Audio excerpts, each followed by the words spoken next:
साल 2023 लखनऊ यूनिवर्सिटी सर्दियों की शुरुआत हो चुकी थी। कोहरा और धुंध अब रोज की बात बन गई थी। इस माहौल में एक नया हॉस्टल शुरू हुआ था, काशी निवास। यूं तो यह हॉस्टल हाल ही में बताया जाता था, लेकिन इसके चारों ओर एक अजीब सा सन्नाटा और रहस्य हमेशा बना रहता। इस हॉस्टल में नई नई आई थी साक्षी। दिल्ली की रहने वाली थी वह, होशियार और आत्मविश्वासी लड़की।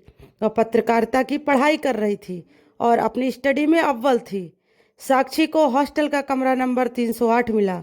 कमरा बहुत साधारण था, लेकिन वहाँ की दीवारें थोड़ी अजीब थीं, जैसे किसी ने उन पर कुछ लिखा हो और मिटा दिया गया हो। पहली रात ही कुछ अजीब हुआ।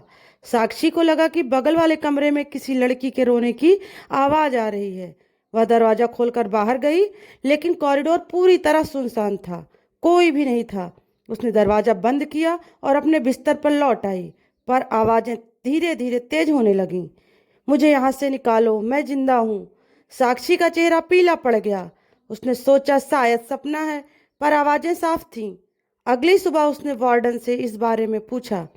वार्डन मिसेज वर्मा ने मुस्कुराते हुए कहा, यहाँ कुछ नहीं होता बेटा, तुमने बस एक नया माहौल देखा है। थोड़ी देर में सब सामान्य लगेगा। लेकिन बात इतनी सामान्य नहीं थी। साक्षी की दोस्त नेहा, जो उसी हॉस्टल के नीचे वाले कमरे में रहती थी, उसने बताया, साक्षी तुम 308 में रह रही हो।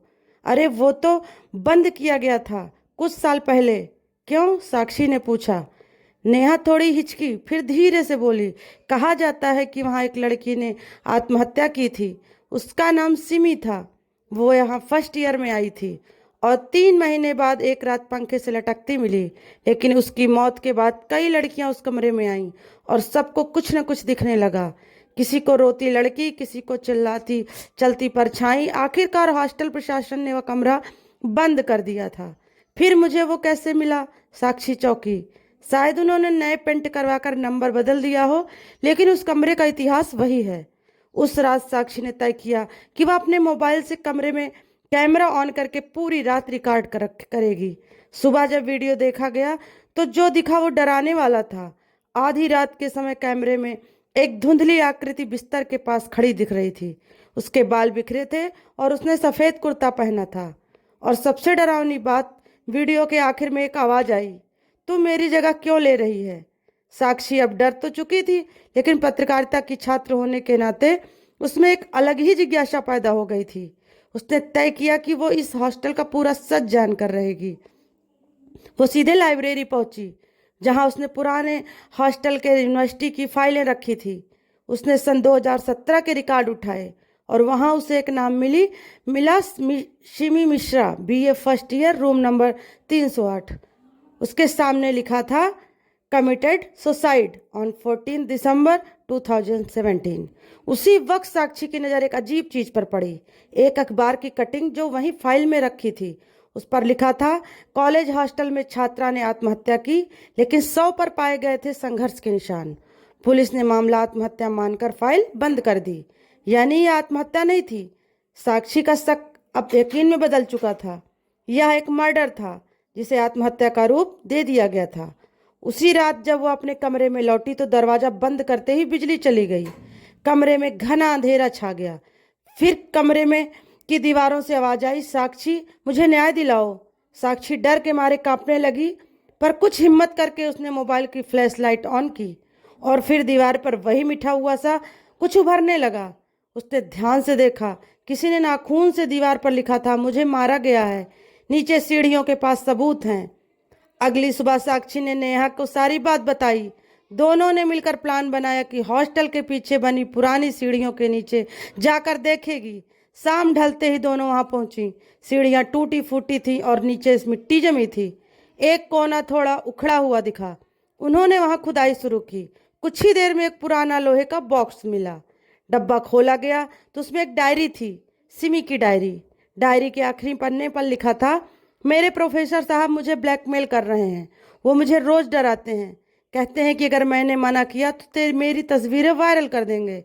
मैं थक चुकी हूँ, मुझे कोई नहीं बचा सकता। साक्षी और नेहा सन्न रह गईं। मतलब सिमी को खुदकुशी के लिए मजबूर किया गया और शायद उस रात उसे मार भी दिया गया।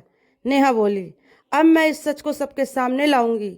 साक्षी ने ठान लिया, लेकिन अब बहुत देर हो चुकी थी। सिमी की आत्मा पूरी तरह जाग चुकी थी। हॉस्टल में अजीब घटनाएं बढ़ने लगीं। लड़कियों के सामने खुद ब खुद उड़ने लगे।